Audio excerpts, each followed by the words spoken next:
What's going on, guys? Welcome back to ETB Boxing, where we bring the story behind every punch and every fight. Well, as many of you already know, if you're watching the fight tonight, Jaron Boots Ennis delivers a first-round knockout against Lima. I always get his name confused. It wasn't even competitive. Ennis clearly showed that he's here for the 154 division.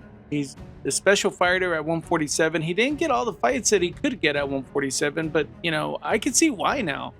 Everybody knew Ennis was special at 147. Many times when you're too good right away, sometimes you don't get the fights, the big fights, the big names, because that's the game of boxing. There's got to be a risk reward, and if you haven't built your brand up enough, then a person like Crawford, Spence, or somebody with a big name at 147 is not necessarily going to fight because you're just too good. But in the case of Jaron Boots, I mean, he's starting to make a name for himself, and he did it tonight at 154, and with a devastating knockout. I was pretty impressed with his power. He took a punch, even though it was only a round. Lima did land a punch, but that punch that he landed costed him the knockdown. He gave one to take one, and Boots seems to be really comfortable in this weight. It's going to be exciting to see what happens in 154. Now, the rumors are Eddie Hearn, which is Matchroom Boxing owner and promoter of Ennis, says that they've already signed a deal with Virgil Ortiz Jr. Now, Virgil Ortiz Jr. is not no Usama Lima. He's got a 91% knockout percentage. If you haven't seen him fight, he's a real fighter. He's got a good record. He's got a Madronov fight in him. Buhachuk, which is a very interesting and tough fighter. I like his style.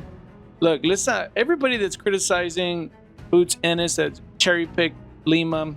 Look, this is smart strategy from Eddie Hearn, promoter. He's coming up in weight. There's no need for him to fight a world beater at 154. He's not 38, 39 like the Crawfords, where he needed to go up to Canelo and just get the biggest payday. He's a young man, so he could take his time, build his brand, and that's the job of the promoter, guys. But let's get it real. Lima was not a world beater. If you look at his record here, his first fight was 5-1. The second fight, Michael Mora, 11-34. Then he fought Miguel Aguilar, 11-61. Edward Palacios, 12-12. Jeffrey Rosado. All these guys had losing records. Then he fought some guy named Giorgi. I don't know how to say his last name. 7-1. They kept fighting these nobodies, and then he finally fought Aaron McKenna at 160, a 16-0 fighter, and he lost. But a lot of these fights he was fighting at at catch weights, 160, 159. So he was he came down for this fight, you could say, or he would come down for 154, but he did fight at 160, 164.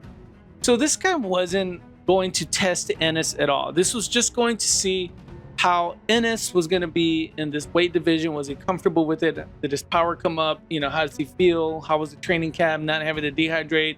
And also just give him some space. You don't want to fight monster after monster after monster, even though the fans, we want to see him fight the best, but that's not the way you survive in boxing. You got to balance it out. But now his next fight might be with Virgil Ortiz, but Virgil Ortiz has to get through Erickson Lubin.